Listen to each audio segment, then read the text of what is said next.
शरीर में जितना इंद्रियानी है उस पर देवता लोग थाना बना के बैठे हैं। इनकी पहरा चल रही है, इनका शासन चल रहा है। आंख पर महादेव का वास है, कान पर निरंजन का वास है, नाक पर अद्या का वास है, जिह्वा पर विष्णु का वास है और त्वचा पर ब्रह्मा का वास है। आंख साधु संतों के स्वरूप को, साध्वी के स्वरूप को देखना नहीं चाहती। आंख सिनेमा, सर्कस, थिएटर, नौटंकी, विदेशिया, सुंदर सुंदर स्त्री का रूप निहारना चाहती। कान पर निरंजन का वास है, कान संतों के शब्द को सुनना नहीं चाहता।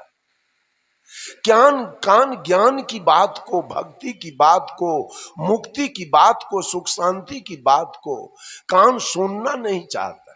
कान को चाहिए गजल, फिल्मी, कव्वाली, भोजपुरी सुनना चाहता। नाक संतों के चरण रज को सूंघना नहीं चाहता है। नाक को चाहिए इत्र, फुलेल, चमेली, बेली, जूही, गुलाब। जिह्वा साग सब्जी, काजू, किशमिश, बादाम, मुनक्का, छुहारा खाना नहीं चाहता। इसको चाहिए तारी, दारू, मांस, मछली, मुर्गा, कबूतर, पान, बीड़ी, सिगरेट, सुपारी, जर्दा, किमाम, शिखर, पराग, चाय। और त्वचा को चाहिए विषय का आनंद। ये पांचों अपना अपना स्वाद चाहता है। यही पांचों की पूजा तो दुनिया के लोग कर रहे हैं, महादेव की पूजा करते हैं। अभी हम लोग बैठे हैं सत्संग में, हमारी दृष्टि है आपके तरफ और आपकी दृष्टि है मेरे तरफ। लेकिन अभी एक बहुरुपया इस बीच से निकल जाए तो आपकी और हमारी दृष्टि कहां जाएगी? यहां कहां ले जाएगा? सत्संग में रहने देगा? अभी हम और आप बैठे हैं सत्संग में, अब कोई ऐसा आवाज अगल बगल में हो जाए तो कान कहां ले जाएगा? अभी हम और आप बैठे हैं सत्संग में, अब कोई सुंदर सुगंध आ जाए बीच में, लोग कहेंगे कहां से ही सुगंध आया? सबकी दृष्टि जाएगी उधर। और हम और आप बैठे हैं सत्संग में, कहीं बढ़िया भोजन का स्वाद आ गया तो जिह्वा भागेगी उधर। और हम और आप सत्संग में बैठे हैं, अब कोई सुंदर महिला बीच से निकल जाए तो दृष्टि कहां जाएगी? वहां। ये पांचों, इसी पांचों का भजन दुनिया के लोग करने में लगे। और साहब कबीर कहते हैं, संतो घर में झगड़ा भारी, रात दिवस मिली उठी उठी लागे, 5 ढोटा एक नारी, न्यारो न्यारो भोजन चाहे, 5 अधिक सवादी, कोई काहू के हटा न माने, आप हूं आप मुरादी, दुर्मति केर दुहागिन मेटे, ढोढई चांप चपेरे, कहे कबीर सोई जन मेरा, जो घर की रारी निवेरे। हम लोग रार की पूजा करते हैं, निवेरा कहां है?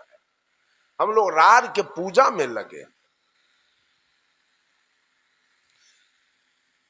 इन सारे देवी देवताओं का पूजा हम लोग करते हैं। दुनिया के लोग कहता है कि कबीरपंथी तो किसी को मानने के लिए तैयार नहीं। हम लोग किसको नहीं मानते हैं? क्या गोबर को मान ले, मिट्टी को मान ले, पानी को मान ले, धरती को मान ले, आसमान को मान ले कि यही भगवान है? यही मानना है? इसका नाम मानना है क्या? हम मानेंगे नहीं। हम किसी के बात को नहीं मानेंगे, हम गुरु के बातों को भी नहीं मानेंगे, हम गुरु के बात को जानेंगे। बहुत सारे गुरु लोग भी गलत मार्ग बताते हैं, तो हम मान कैसे लेंगे? गुरु के विचार को हम मान कैसे लेंगे? हम गुरु के विचार को जानेंगे। बंधुओं, माताओं, बहनों, मानने वाले को साहब कबीर ने कहा है गुरु पशु, ये मनुष्य नहीं है, पशु है। गुरु ने जो कुछ कह दिया उसको मान लिया है, जाना नहीं। जानिए। मैंने कहा सारे लोग उपासना कांड में लगे हैं, अन्न छोड़ देते हैं उपासना के चलते, भोजन करना, पानी पीना बंद कर देते हैं। भोजन छोड़ने से, पानी पीने से जीव का कल्याण हो जाएगा, मुक्ति हो जाएगी, सतलोक हो जाएगा, वैकुंठ हो जाएगा, स्वर्ग में चले जाएंगे क्या? ये सब काल के बताया हुआ मार्ग है, सदगुरु कबीर का बताया हुआ मार्ग नहीं। सब लोग काल के मार्ग पर चल रहे हैं, बताए हुए मार्ग पर। कोई कर्म कांड में है तो कोई उपासना कांड में लगे। बहुत सारे लोग जोग कांड में है। महादेव जी का मार्ग है जोग मार्ग, जोग मार्ग में लगे हैं। जोग के साथ शाखा है लय जोग, लंबिका जोग, तारक जोग, शंख जोग, अनुमानसिक जोग, हठ जोग और राज जोग। पूरे दुनिया के लोग जोग मार्ग में लगे हैं। कोई प्राण को ब्रह्मांड पर चढ़ा रहा है, कोई नेति धोती करके आंत साफ कर रहा है, कोई शूल शयन कर रहा है, कांटा पर सो रहा है, कोई अगहन पूस में जाड़ के दिन में जल शयन कर रहा है, कोई जेठ के गर्मी में पंचाग्नि कर रहा है, कोई भादों में अरण्य निवास कर रहा है, कोई मौनी बाबा बना है, कोई थरेसरी बाबा बना है, कोई निर्जली है, कोई दिगंबरी है, कोई खाकी है, कोई नीराहारी है, कोई दूधाहारी है, कोई पत्र पुष्पाहारी। इससे मुक्ति होती है क्या? इससे जीवन में सुख शांति आती है क्या? इससे मोक्ष होता है क्या? इससे सतलोक होता है क्या? जोग करने से। जोग मार्ग गलत नहीं। साहब कबीर ने भी जोग मार्ग का चर्चा किया है, लेकिन साहब कबीर का जोग मार्ग क्या है? मैंने एक भजन में पढ़ा था, लेकिन भजन कोई गा रहे थे, उसमें सुना, जोगाबे कोई जोगिया जोग जति, जोगाबे कोई जोगिया जोग जति, जैसे सोनरा सोना के जोगावे, जैसे सोनरा सोना के जोगावे, हटाए न बढ़ाए ये को रति, जोगावे कोई जोगिया जोग जति, जैसे बरई पान जोगावे, सरय न गलए ये को पति, जोगावे कोई जोगिया जोग जति। जोग का मार्ग है बुरे कर्मों से, बुरे आदतों से, गलत कर्मों से, पाप कर्मों से अपने को बचा लेना, ये जोग है। अपने को जोगा लेना, ये जोग है।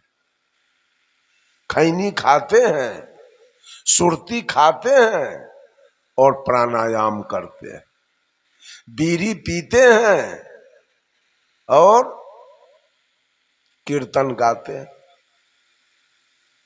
मौनी बाबा बने हैं, शिखर पराग खाते हैं। कहां अपने को जुगा रहे हैं आप? अपने को तो आप बीड़ी पीते, खैनी खाते, सिकड़ खाते, गांजा पीते हैं, तारी दारू पीते हैं, वासना में फंसाते हैं। आप अपने को बच कहां रहे हैं? अब पूरे देह में कोई राख लगा ले, पूरे देह में राख लगा ले तो जोग हो गया क्या? प्राण को ब्रह्मांड पर चढ़ा ले तो इससे मुक्ति हो जाएगी क्या? केस दाढ़ी जटा बढ़ा ले तो इससे मुक्ति हो जाएगी क्या? लंबा चंदन खींच ले, जिसे भैंसी देखे तब भड़क जाए, तो जोग हो गया क्या?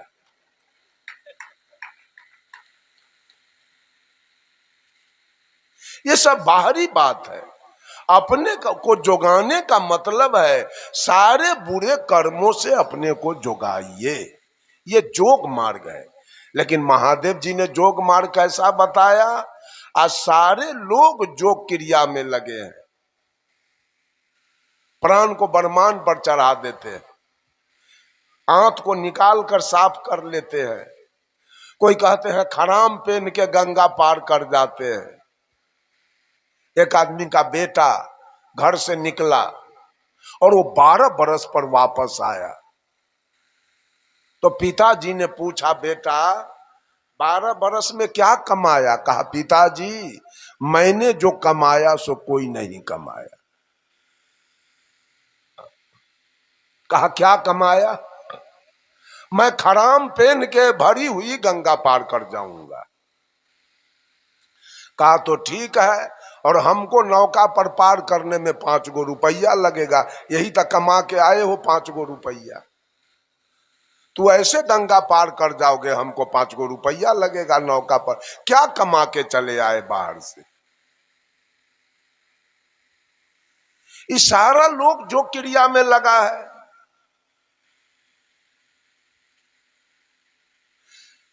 साहब कबीर कहते हैं, कह सदगुरु कबीर बिना कोई कहा न शब्द ठिकाने का। कोई लीला 24 अवतारन का, कोई कहता तीर्थ कराने का, कोई देवल कोई देह देहरा, कोई कहता भक्ति कराने का, कोई कहता कुछ न करना, रसना राम रटाने का। कह सदगुरु कबीर बिना कोई कहा न शब्द ठिकाने। कोई 24 अवतार की पूजा बता दिया, इन भगवानों का पूजा करो तुम्हारी मुक्ति हो जाएगी। भगवान का 10 मुख अवतार बताया है और 14 उप अवतार बताया है। 10 भगवान कैबिनेट स्तर के हैं और 14 भगवान स्टेट स्तर के हैं। जो 10 भगवान का मुख अवतार हुआ, वह पहला अवतार मत्स्य अवतार है। मछली रूप में भगवान मछली रूप में आए और शंखासुर राक्षस को वध किया और वेद को प्रकाश किया। दूसरे भगवान कछुआ रूप में आए, जो नरकासुर को वध किया और समुद्र मंथन के द्वारा 14 रत्न निकाला। तीसरे भगवान बराह रूप में यानी सुगर रूप में आए, हिरणाक्ष राक्षस को वध किया और विष्ठा में छिपी हुई धरती को बाहर निकाला। चौथे भगवान नरसिंह रूप में आए, जो प्रहलाद को रक्षा किया, हिरण्यकश्यप का कलेजा फाड़ दिया। पांचवें भगवान 52 रूप में आए, जो राजा बलि से छल किया और 3 डेग जमीन के नाम पर 1 लात में पताल को भेज दिया। छठे भगवान परशुराम रूप में आए, जो 21 बार धरती को निक्षत्रिय किया, अंत में पिता के आदेश से माता का गर्दन काट लिया। 7वें भगवान राम रूप में आए, जो श्वेत बांध रामेश्वर बांध कर पार उतर कर पूरे रावण के खानदान को मार के गिराया।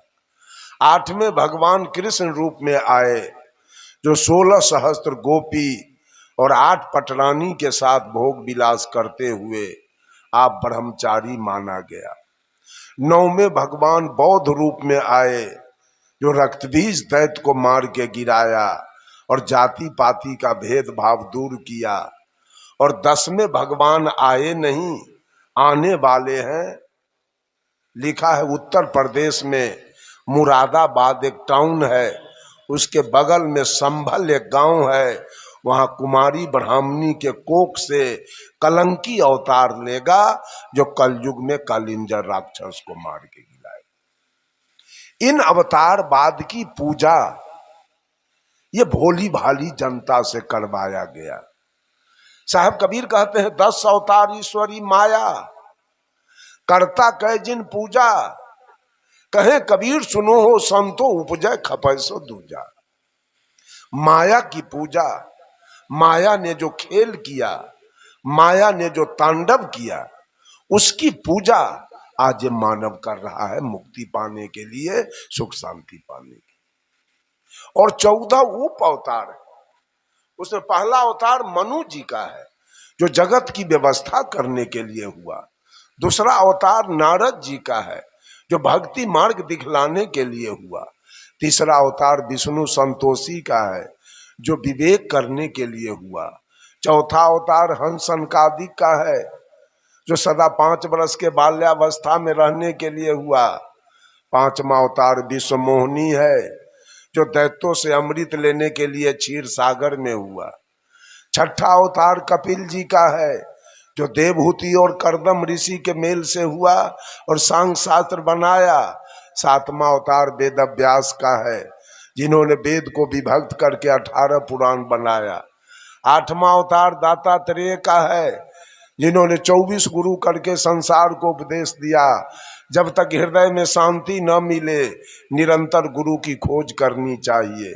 9वां अवतार राजा पृथु का है जिन्होंने पृथ्वी को गौ बना के दूहा और औषधि निकाला। 10वां अवतार है गरीब का है जो मधुकैटभ दैत्य को मार के गिराया। 11वां अवतार नारायण जी का है जो धर्म भारजा से तप करने के लिए हुआ। 12वां अवतार सनकादिक का है जो विचार करने के लिए हुआ। 13वां अवतार धनवंतरी का है जो रोग नाश करने के लिए हुआ। 14वां अवतार यज्ञमय इंद्र की कन्या से यज्ञ करने के लिए हुआ। ये सारे दुनिया के हिंदू समाज इसी 24 माया ने जो तांडव किया उसी तांडव की पूजा, इसी 24 अवतार की पूजा करने में सारे लोग। कोई लीला 24 अवतारन का, कोई कहता तीर्थ, कोई तीर्थ में गए मुक्ति पाने के लिए, कोई कहता तीर्थ कराने का, कोई देवल, कोई पीपल पूजा, कोई कहता भक्ति कराने का, कोई कहता कुछ न करना रसना राम रट। कहा कुछ नहीं, केवल राम के नाम का जाप करो तुम्हारी मुक्ति हो जाएगी।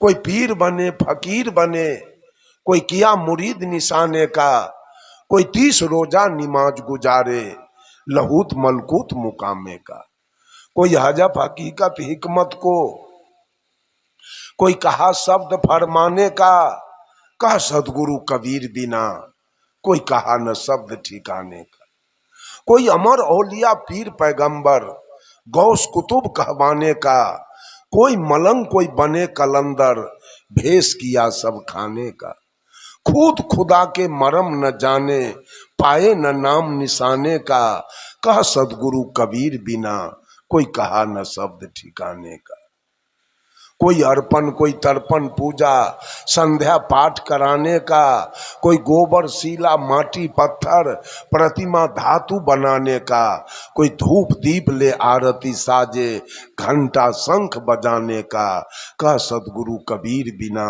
कोई कहा न शब्द ठिकाने का, कोई पीर बने फकीर नहीं, कोई नेती धोती हाथ पखारे उल्टा पवन चढ़ाने का, कोई खट चक्र को भेदे त्रिकुटी में ध्यान लगाने का, कोई अजपा कोई अनहद झिलमिल शब्द वहां नहीं जाने का, कह सदगुरु कबीर बिना, कोई कहा न शब्द ठिकाने का, कोई 7 सूरत, कोई 7 कमल, कोई 7 शून्य तक जाने का, कोई निरंकार ओंकार निरंजन सोहम शक्ति जमाने का, कोई क्षर कोई अक्षर कोई निअक्षर सुख मन में ध्यान लगाने का, कह सदगुरु कबीर बिना कोई कहा न शब्द ठिकाने का।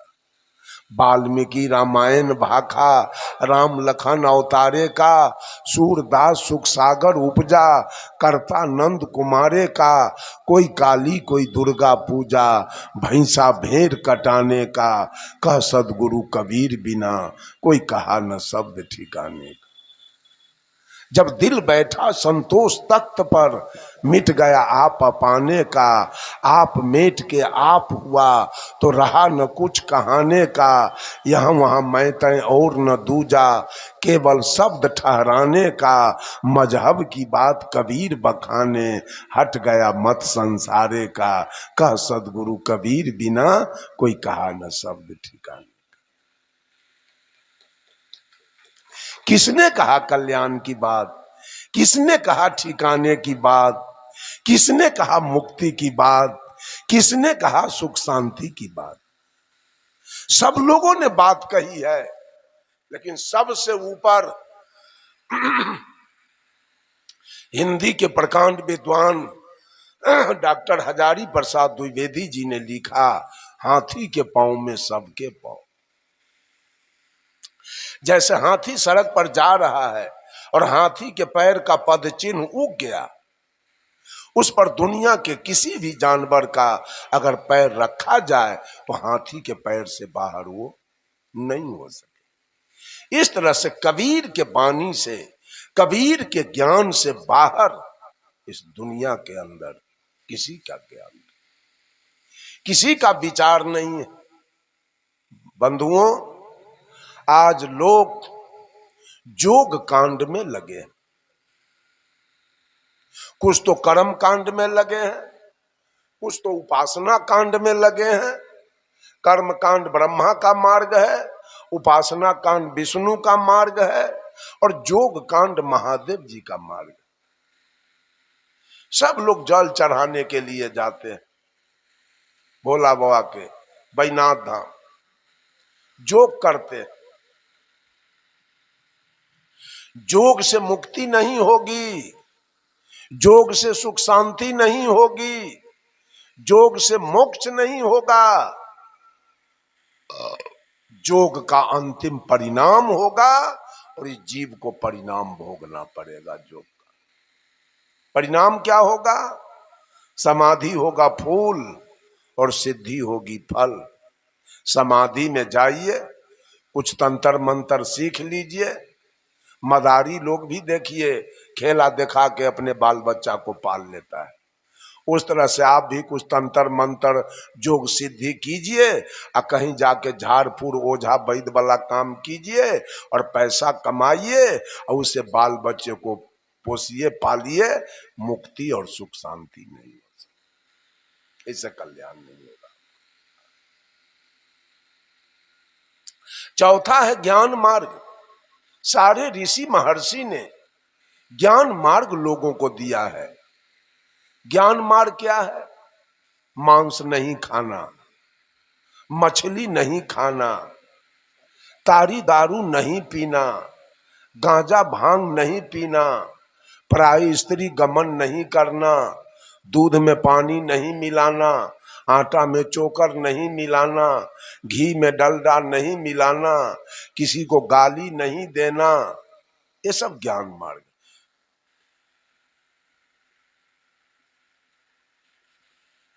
ज्ञान मार्ग से आपने चला है तो ज्ञान मार्ग से मुक्ति होगी।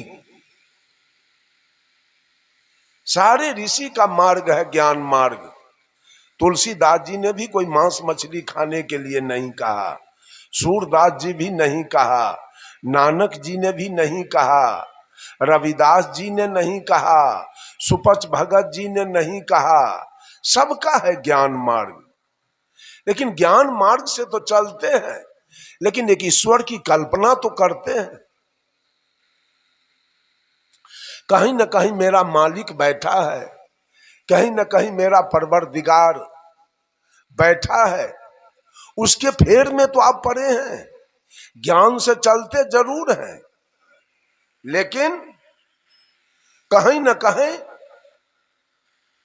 आप फेर में पड़े हैं, उससे भी हमारी मुक्ति होने वाली नहीं है।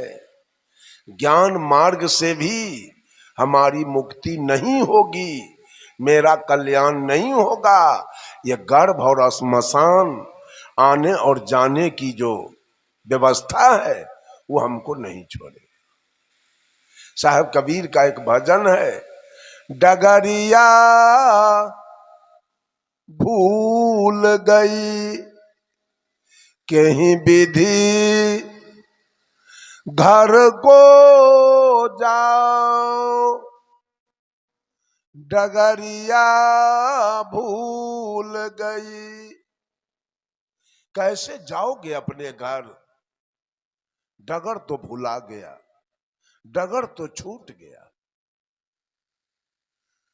पंथ चलत के ते दिन बीते ढूंढने कन भाव, पंथ चलत केते दिन बीते ढूंढने कन भाव, नाना कर्म करत मन हारे जो मृग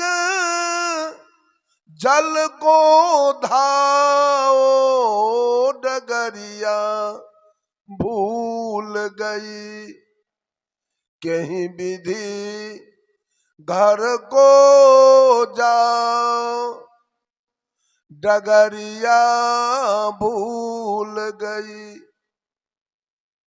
डगर क्या है हमारा? अपने घर जाने का। वो डगर भुला गया, यही पकड़ा गया कर्म का मार्ग, पकड़ाया उपासना का मार्ग, पकड़ा दिया गुरु लोगों ने जोग का मार्ग। कहा पंथ चलत के ते दिन बीते, गर्भ और श्मशान ये दोनों जगह शरीर पकड़ते और छोड़ते, शरीर पकड़ते और छोड़ते जुग बीत गया, लेकिन मैं जहां से आया आज तक हमारी वापसी नहीं हुई। यही गर्भ श्मशान के चक्कर में हम आज तक लगे रह गए। शरीर बार बार पकड़ना, विभिन्न जोनी का शरीर पकड़ना और शरीर छोड़ देना, शरीर पकड़ना और शरीर छोड़ देना, यही मेरा डगर बना रहा। कहा पंथ चलत के ते दिन बीते, ये रास्ता चलते चलते गर्भ और श्मशान का रास्ता तय करते करते जुग बीत गया।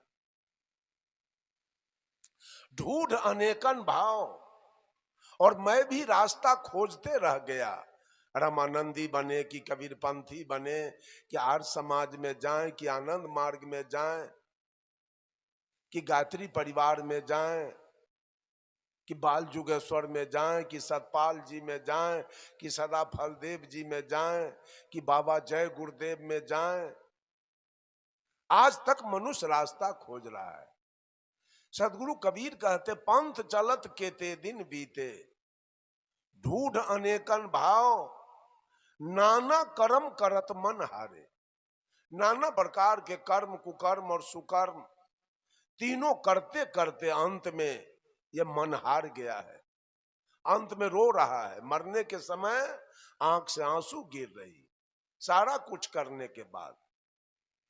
नाना कर्म करत मन हारे, उदाहरण देते हैं साहब कबीर। आज हम लोग मैट्रिक में पढ़े थे इस उदाहरण को। मैट्रिक में पढ़ाई हुआ, मृग तृष्णा जिसे मरीचिका भी कहते हैं। जब जेठ के महीने में सारे नदी नाला कुआं तालाब सूख जाते हैं, पानी कहीं नहीं है। जेठ की दोपहरी 12 बजे दिन प्यास से विचलित होकर वो मिर्गा जब जंगल से निकलता है तो मिर्गा की दृष्टि जेठ के दोपहरी पर चमकते हुए रेता बालू पर पड़ता है। जेठ की दोपहरी में वो बालू रेता चकमक चकमक चकमक चकमक करने लगता है। उस चमकते हुए बालू पर जब मिर्गा की दृष्टि पड़ती है तो मिर्गा सोचता है शायद वहां पानी है, जाऊं अपने प्राण को बचाऊं। मिर्गा दौड़ के वहां जाता है। वहां गया तो क्या मिला? बालू। वहां कोई पानी नहीं। मिर्गा वहां जाकर पश्चाताप करता है, अब मैं क्या करूं।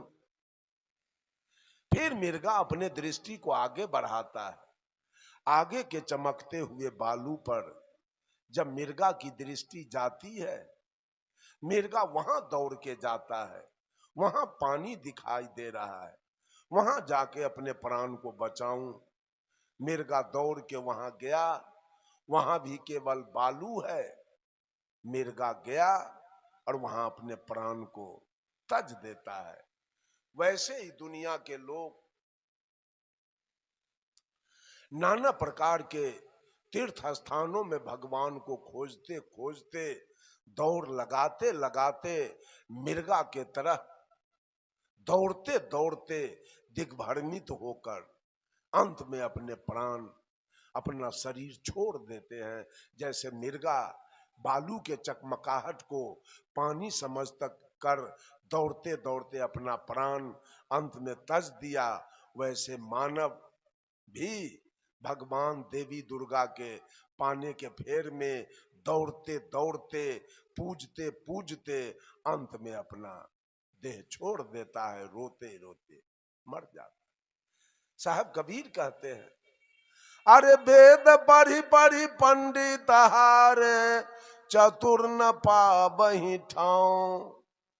जेहि पूछो सो नाम बतावे, नाही दिखावे। गाँव डगरिया भूल गई। कहते हैं वेद पढ़ी पढ़ी पंडित हारे। वेद पुराण पढ़ते पढ़ते पंडित लोग हार गए, पढ़ाते पढ़ाते हार गए। इनका तो आदत अपने ठीक नहीं है, अपना चाल चलन। पंडित लोग अपने मछली भात खा लेते हैं, मांस भात खा लेते हैं, दारू तारी पीते हैं, बीड़ी सिगरेट पीते हैं, जर्दा की माम खाते हैं। जजमान को कैसे सतलोक ले जाएंगे और बैकुंठ ले जाएंगे और स्वर्ग में ले जाएंगे? बंधुओं, ये झूठ है। स्वर्ग की कल्पना झूठ है, बैकुंठ की कल्पना झूठ है, सतलोक की कल्पना झूठ है। सदगुरु कबीर कहते, नर तू पार उतर कहां जई हो। अरे जाना कहां चाहते हो? नर तू पार उतर कहां जई हो। आगे पंथी पंथ ना कोई, कूच मकान न पई हो। कहे कबीर सुनो भाई साधो, जहां के पद तहीं ठहरई। जाना कहां चाहते हो? कहां स्वर्ग है, कहां सतलोक है, कहां बैकुंठ है जहां जाना चाहते हो? वेद पढ़ी पढ़ी पंडित हारे, चतुर न पावहि ठाऊं। ये चालाक हैं, ये ठग हैं, ये पैसा केवल ठगना चाहते हैं। इनको तो अपना ठाव मिलवे नहीं करेगा, जगत को कैसे ही भेज देंगे। अंत में साहब कबीर कहते हैं, यही पूछो सो नाम बतावे। जितने लोगों से मैंने पूछा वो सारे लोग नाम की चर्चा करते हैं। नाम दान ले लो, नाम दान ले लो, नाम दान ले लो, तुम्हारी मुक्ति हो जाएगी, तुम्हारे जीवन में सुख शांति हो जाएगी। ये गांव क्या है? बाजार है, बोरसी। मान लीजिए कि हम जानते हैं शीतल दास या शीतल साहेब हमको पता है, या सीता बहन जी आयोजक है, उनका नाम मैं जान गया, लेकिन न हमको पता है दुर्ग और न हमको पता है बोरसी। तो हम सीता बहन जी के यहाँ आ जाएंगे क्या? नाम से केवल बिहार से आ जाएंगे, मिल जाएगी। तो नाम के पीछे गांव होना अनिवार्य है। तो नाम की चर्चा तो सब गुरु लोगों ने किया, अब गांव की चर्चा किसने किया है? अब बिना गांव का नाम वाला आदमी मिलेगा नहीं, क्योंकि उस नाम का बहुत लोग होगा, तो कैसे हम उस आदमी से मिल सकेंगे? साहब कबीर कहते हैं, जही पूछो सो नाम बतावे, ना ही दिखावे गांव। नाम की चर्चा सब लोग करते हैं, हर पंथ में नाम दान दिया जा रहा है। यही है मुक्ति का मंत्र। बहुत जगहों में कबीर पंथ में भी नाम दान दिया जा रहा है। यही है मुक्ति का मंत्र। नाम है क्या? साहब कबीर कहते हैं, पांच तत्व का पूतरा युक्ति रचा मैं कीव। अब मैं तो ही पूछो पंडिता, शब्द बड़ा की जीव? कौन बड़ा होगा? शब्द बड़ा है कि जीव बड़ा है? हैं? तो शब्द से बीजक में साहब कबीर कहते हैं, शब्द हमारा, शब्द हमारा तू शब्द का। शब्द हमारा कहने का मतलब, शब्द आया कहां से? शब्द की उत्पत्ति कहां से है? हैं? हाँ, सारे शब्द, जितना कोर्स का किताब है, elementary, mathematics, geometry, history, geography, economics, civics, physics, chemistry, Hindi, Sanskrit, या वेद, पुराण, उपनिषद, स्मृति, रामायण, महाभारत, गीता, सुख सागर, कुरान, पुराण, बाइबिल, ये सारे किसने लिखा? मानव ने लिखा। किसकी बात लिखी गई? तो मानव की आत्मा की बात लिखी गई। साहब कबीर कहते हैं, शब्द हमारा गुलाम है, शब्द हमारा, और तू शब्द का। और ये दुनिया वाला शब्द का गुलाम बन गया। शब्द हमारा, तू शब्द का। इसकी चर्चा मैं कल करूंगा विस्तार रूप से, शब्द की चर्चा। ये सारे लोग शब्द जाप करने में भिड़े हुए हैं। जही पूछो सो नाम बतावे, ना ही दिखावे गांव डगरिया भूल गई। अंत में सदगुरु कबीर कहते हैं, भर्म के पंथ पड़ा जग सारा, कुशल कतहु नहीं पाओ। नहीं, कहे कबीर सुनो भाई साधो, भर्म के पंथ पड़ा जग सारा, कुशल कतहु नहीं पाओ। कहे कबीर सुनो भाई साधो, छोड़ भरम घर आओ डगरिया भूल गई। केवल भर्म को छोड़ना है और अपने घर वापस आना है। कोई हैरानी नहीं, कोई खर्च नहीं। छोड़ भरम घर आओ, जिस घर से गए हो उस घर आना चाहते हो, तो केवल भर्म को छोड़ दो और अपने घर वापस आ जाओ। कहने का मतलब, अगर ज्ञान मार्ग से आप चलते हैं तो अंतिम परिणाम, इसका भी परिणाम आपको भोगना पड़ेगा, इससे भी मुक्ति नहीं होगी। ज्ञान मार्ग का अंतिम परिणाम होगा, स्त्री होगी फूल और पुरुष होगा फल। तब तो आपको मां के गर्भ में जाना पड़ेगा 9 महीना के लिए।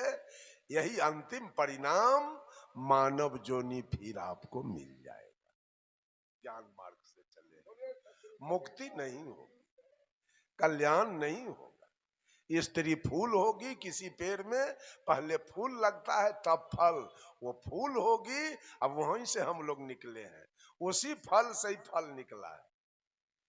स्त्री फूल होगी और पुरुष फल होगा, लेकिन 9 महीना के गर्भ में जाके उल्टा टंगाना होगा, पैर ऊपर, मुंह कान नाक नीचे, कोई हवा ब्यार वहां मिलेगा नहीं, ये दंड सहना होगा। फर्क है कि मनुष्य का जोनी फिर दोबारा मिलेगा। ज्ञान मार्ग। 5वां है आत्मज्ञान मार्ग। आत्मज्ञान मार्ग से आपका आना जाना बंद हो जाएगा। इसके भी 7 शाखा हैं, सत्य, दया, धैर्य, शील, विचार, ज्ञान, वैराग। 7 शाखा है आत्मज्ञान के। आत्मज्ञान का मतलब है कि मांस तो आप नहीं खाते हैं, मछली तो नहीं खाते हैं, चोरी दलाली तो नहीं करते हैं, लेकिन पत्नी को गाली देते हैं, पत्नी को मारते हैं, सांड भैंसा खेत में जाए उसको भाला मारते हैं, कुत्ता को मार देते हैं, सांप को मार देते हैं बिना काम के। यह आत्मज्ञान है आपके पास? सबसे बड़ा है आत्मज्ञान। आत्मज्ञान अगर आपके पास नहीं है तो कल्याण होना मुश्किल है। आपने जो गाली दिया पत्नी के, तो आपको ये अंदाज है कि आपके पत्नी में रहने वाला कौन है और आप में रहने वाला कौन है? आपके गाय में रहने वाला कौन है और आप में रहने वाला कौन है? कुत्ता में रहने वाला कौन है और आप में रहने वाला कौन है? आपके मम्मी में रहने वाला कौन है और आप में रहने वाला कौन है? ये ज्ञान जब तक मनुष्य को नहीं होगा। जब भगवान राम बाली को मारे थे तो बाली की पत्नी थी तारा। तारा अपने दुल्हा को गोद में लेके विलाप कर रही थी, रो रही थी। तो भगवान राम ने तारा से पूछा, तारा बिकल देखी रघुराया, दिन्ही ज्ञान हर लिन्ही माया। भगवान राम ने तारा से पूछा, तारा तू क्यों रो रही है? तो तारा कहती है, प्रभु मैं पति के वियोग में रो रही हूं। तो भगवान राम ने पूछा, छित जल पावक गगन समीरा, पंच रचित हो अधम शरीरा, प्रगट सोतन आगे सोया, जीवनीत तुम काहे के रोया। तारा, जो पंच तत्व से बना हुआ, तत्व चारे माने गए हैं लेकिन आकाश को लोग मान लेते हैं। जिस पंच तत्व से बना हुआ शरीर, जिस शरीर से तुम्हारा विवाह हुआ, जो पंच तत्व से बना हुआ शरीर था, जिस शरीर से तुम्हारा विवाह हुआ, जो शरीर तुम्हारा दुल्हा था, जिस शरीर से तुमने सुख लिया, वो शरीर, वो दुल्हा आज भी तेरे गोद में पड़ा है। तुम रोती हो क्यों? दुल्हा तो तुम्हारे गोद में। तो तारा कहती है, प्रभु दुल्हा मेरे गोद में है लेकिन एक शब्द बोलता नहीं। तो भगवान राम ने कहा, तारा ये बोलबा नित है, अजर है, अमर है, अखंड है, अभेद है, अगम है, अगोचर है, अजाति है, अजन्मा है और अनामी है। ये बोलने वाला तेरा दुल्हा नहीं था। ये बोलने वाला न किसी का दुल्हा है न किसी की दुल्हन है, नहीं किसी का दादा है नहीं किसी का पोता है, नहीं किसी का नाना है न किसी की नानी है, नहीं किसी का मौसा है न किसी की मौसी है, नहीं किसी का भैया है न किसी की भाभी है। भैया होता है देह और भाभी होती है देह। मर्द वाला देह होता है भैया, औरत वाली देह होती है भाभी। मर्द वाला देह होता है पति, औरत वाली देह होती है पत्नी। मर्द वाला देह होता है दादा, औरत वाली देह होती है दादी। अब बोलने वाला तो जो दादा में वही दादी में, जो नाना में वही नानी में, जो पति में वही पत्नी में, जो गाय में वही भैंस में, और जो कुत्ता में वही गिदड़। ये है आत्मज्ञान।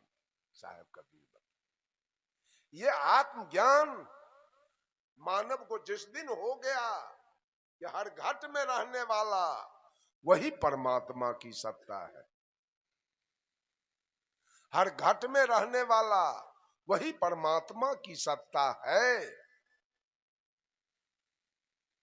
किसको मारना चाहते हैं, किसको गाली देना चाहते हैं, किसको ठग देना चाहते हैं, किससे दलाली खाना चाहते हैं, किससे घूस लेना चाहते हैं?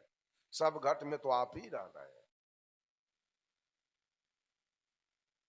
ये ज्ञान जिस दिन मनुष्य को हो गया, ये धरती स्वर्ग बनेगी। स्वर्ग जाने की जरूरी नहीं पड़ेगी। स्वर्ग है कहां? ये धरती स्वर्ग हो जाएगा उस दिन जिस दिन मनुष्य को, साहब कबीर ने कहा, अरे आत्म ज्ञान बिना सब सूना। सारा ज्ञान विवेक सुना है, सारा पूजा त्योहार सुना है, सारा तीर्थ व्रत सुना है, आत्मज्ञान के बिना। आत्म ज्ञान बिना सब सुना। क्या मथुरा क्या काशी रे, जैसे मृगाना भी कस्तूरी। बन बन फिरत उदासी रे मोहे, सुनी सुनिया बतहासी। पानी में मीन पियासी रे मोहे, सुनी सुनिया बतहासी।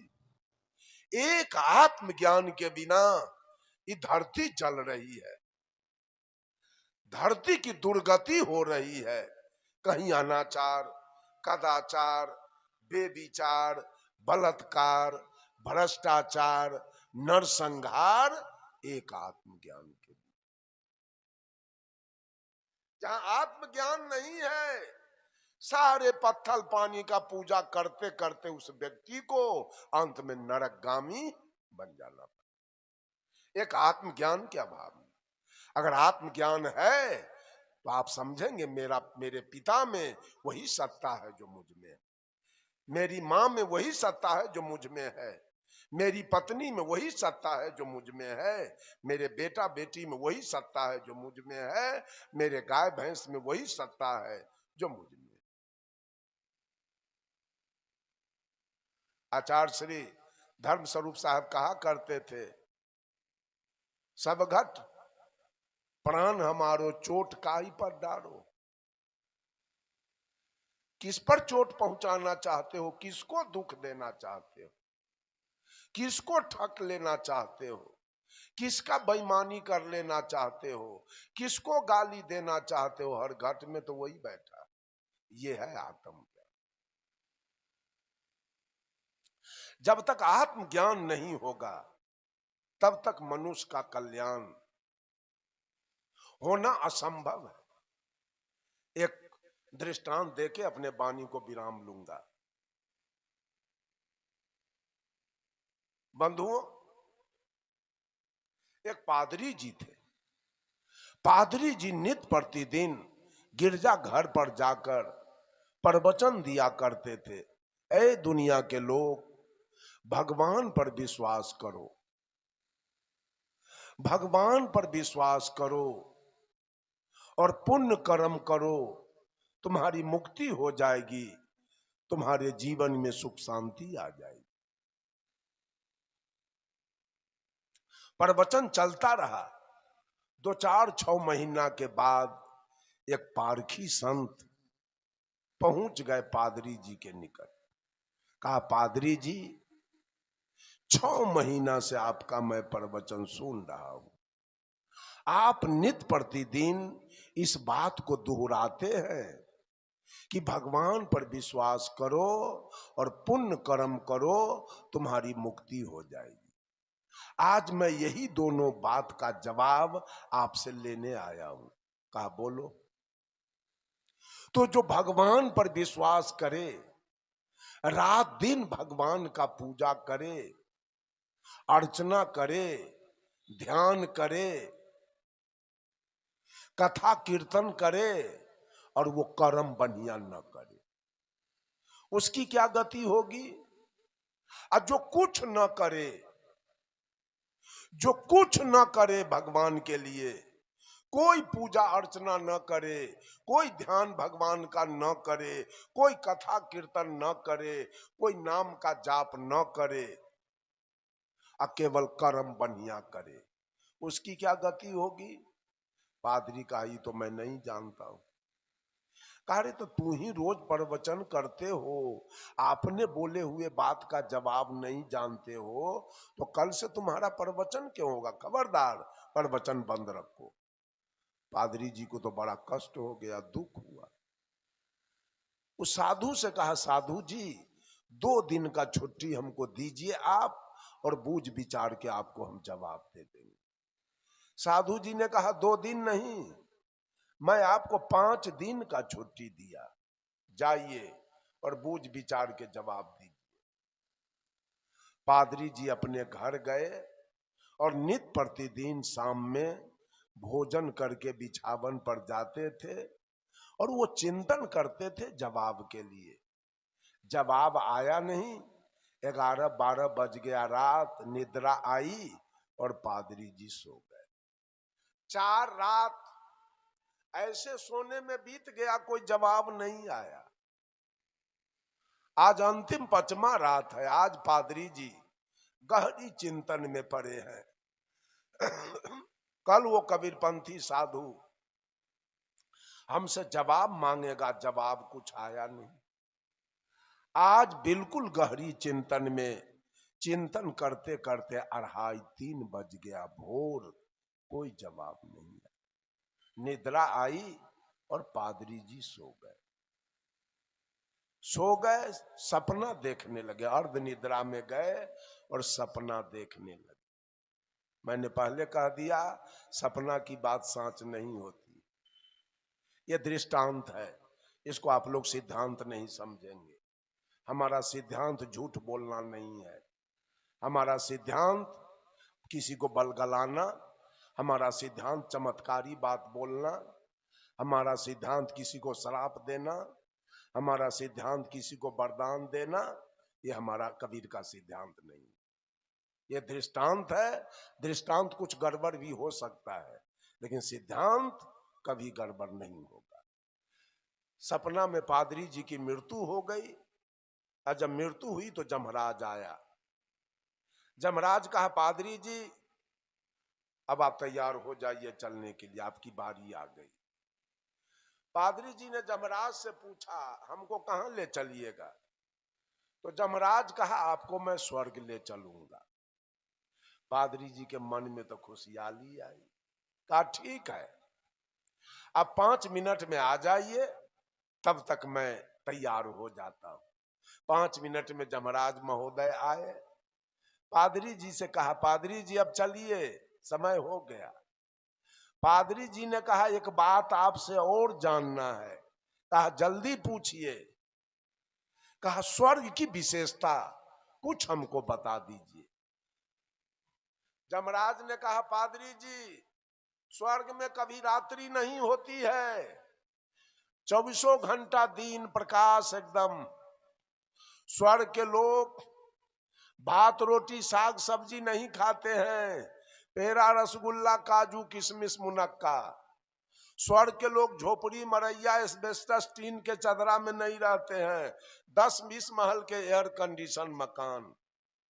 स्वर्ग में कहीं सेवरी मीरा अनुसुईया का भजन होता है, स्वर्ग में कहीं बुद्ध महावीर कबीर का प्रवचन होता है, स्वर्ग में कहीं सुंदर सुंदर फूल के बगीचे मिलेंगे, स्वर्ग में कहीं कहीं सुंदर सुंदर फल के लाल पीले फल मिलेंगे।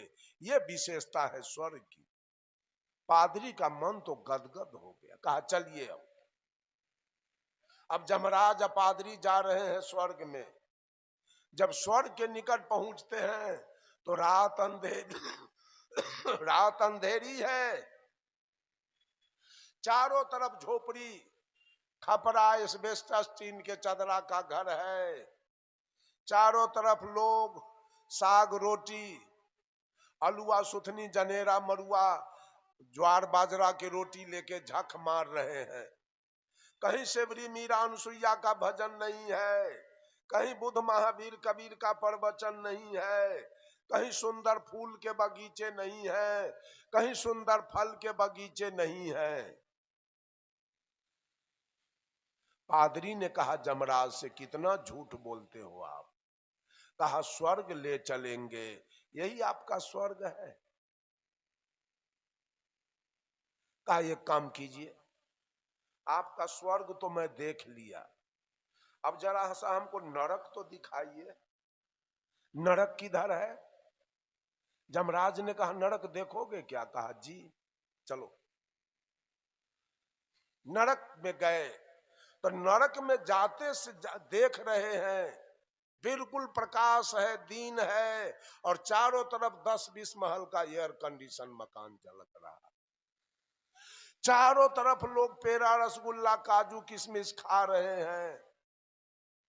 कहीं शिवरी मीरा अनुसुईया का भजन हो रहा है, कहीं बुद्ध महावीर कबीर का प्रवचन चल रहा है, कहीं सुंदर सुंदर फूल के बगीचे हैं, कहीं सुंदर सुंदर फल के बगीचे हैं। पादरी ने कहा जमराज से, कितना झूठ बोलते हो आप। जिसको आपने स्वर्ग कहा था वो नरक से बदतर है, और जिसको आपने नरक कहा वो स्वर्ग से बढ़कर है। ऐसा क्यों। तो जमराज ने जवाब दिया, ए पादरी जी, आपके जैसे लोग जो जीवन भर भगवान पर विश्वास किया, रात दिन भगवान का पूजा किया, कर्म एक भी बढ़िया नहीं किया, वे सारे लोग आकर इस स्वर्ग को नरक बना के रखे। आज तो वही हाल है। मंदिर जाने वाले को देखिए तो मांस खाते हैं, मछली खाते हैं, मिलावटबाजी करते हैं, झूठ बोलते हैं, डंटी मारते हैं, घूस खाते हैं, यही तो चल रहा है। और सारा पाप कटाने के लिए मंदिर चले जाते। का ये सारे लोग आकर ईश्वर को नरक बनाया है। और बुद्ध के जैसे लोग, कबीर के जैसे लोग, लाओत्जे के जैसे लोग, प्लेटो के जैसे लोग, सुकरात के जैसे लोग, रजनीश के जैसे लोग, जो अपने कर्म का भरोसा किया, भगवान का भरोसा छोड़ के केवल अपना कर्म बढ़िया किया, वे सारे लोग आकर इस नरक को स्वर्ग बना के रखा है। राम बोलाबा भेजिया, दिया कबीरा रोए, और जो सुख साधु संग में सो बैकुंठ न होए। जिस दिन कर्म आदमी का ठीक हो जाए, स्वर्ग जाने की जरूरी नहीं पड़ेगी, स्वर्ग उतर के आपके निकट आएगा।